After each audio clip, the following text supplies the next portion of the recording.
Hi అండి, నమస్తే. నేను మీ భార్గవి. వెల్కమ్ బ్యాక్ టు అమ్మ చేసిన వంటలు. ఈరోజు ది బెస్ట్ నోరూరించే స్వీట్ రెసిపీతో మళ్ళీ మీ ముందుకు తెచ్చానండి. అదేంటో చూసేద్దామా? క్యారెట్ హల్వా.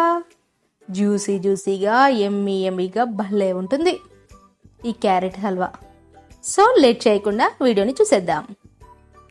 వీడియోలోకి వెళ్లే ముందు ఒక చిన్న రిక్వెస్ట్ అండి, వీడియోని ఎక్కడ కూడా స్కిప్ చేయకుండా చివరి వరకు చూడండి. ముందుగా క్యారెట్ హల్వా ప్రిపరేషన్కి కావాల్సిన ఇంగ్రీడియంట్స్ ని చూద్దాము. అరకిలో అంటే గ్రాముల్లో 500 గ్రాములు. 500 గ్రాముల క్యారెట్ని ఇలా తురిమి తీసుకోండి. 500 గ్రాముల క్యారెట్కి 250 గ్రాముల పంచదార అయితే పర్ఫెక్ట్గా సరిపోతుంది. సో ఇది పర్ఫెక్ట్ కొలత అండి. ఇంకా ఎక్కడ కూడా మనం షుగర్ని యాడ్ చేయాల్సిన అవసరం ఉండదు. ఈ షుగర్ని ఇలా తీసుకోవడం వల్ల మంచి జ్యూసీగా క్యారెట్ హల్వా అన్నది ప్రిపేర్ అవుతుంది.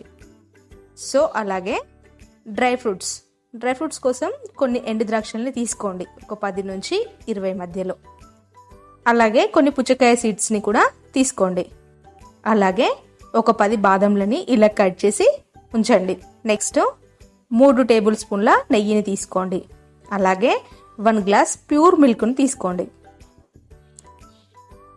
ఇప్పుడు క్యారెట్ హల్వా ప్రిపరేషన్ కోసం ముందుగా స్టవ్ పైన ప్యాన్ని పెట్టి పుచ్చకాయ సీడ్స్ని వేసి అవి కొంచెం కలర్ మారి లావా అవ్వగానే వేరొక ప్లేట్లోకి ట్రాన్స్ఫర్ చేసుకోండి.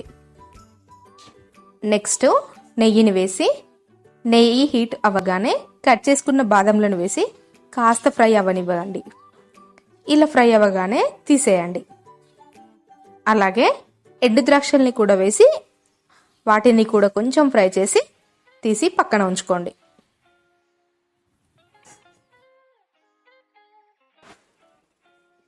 ఇప్పుడు ఇదే ప్యాన్లో క్యారెట్ తురుమును కూడా వేసి బాగా కలుపుకోండి. ఈ క్యారెట్ మొత్తం నెయ్యిలో వేగి మంచి ఫ్లేవర్ బయటికి రావాలి. ఇలా ఫ్లేవర్ బయటికి రావడానికి సుమారు 15 నిమిషాల టైం అయితే పడుతుంది. మంటని లో ఫ్లేమ్లో మాత్రమే అడ్జస్ట్ చేసి మధ్య మధ్యలో కలుపుతూ ఉండండి, లేదంటే క్రింద అడుగంటుకు పోతుంది. మంటని హై ఫ్లేమ్లో పెట్టినా మధ్య మధ్యలో ఇలా కలపకపోయినా కింద అడుగంటుతుందని మాత్రం గుర్తుంచుకోండి.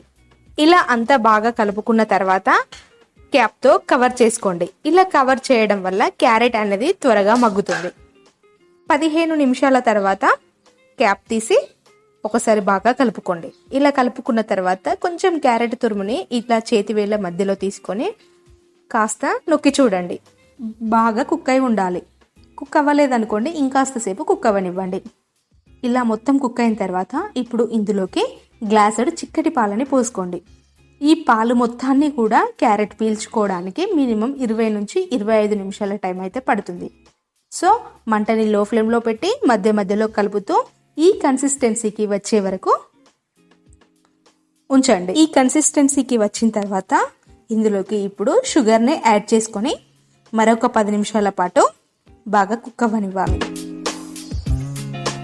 ఇలా చక్కెర మొత్తం కరిగిపోయి ఈ విధంగా కుక్ అయిన తర్వాత ఇప్పుడు ఇందులోకి మనం ముందుగా ఫ్రై చేసి పెట్టుకున్నటువంటి డ్రై ఫ్రూట్స్ని కూడా వేసి మరొక 2 నిమిషాల పాటు హై ఫ్లేమ్లో కుక్ అవ్వనివ్వండి.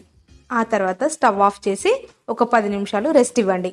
ఆలోపు ఈ క్యారెట్ మొత్తం కూడా మనం వేసిన చక్కెర పాలను మొత్తాన్ని కూడా పీల్చుకొని మంచి టేస్టీగా మారిపోతుంది. ఇక 10 మినిట్స్ తర్వాత వేడివేడిగా సర్వ్ చేసుకోండి.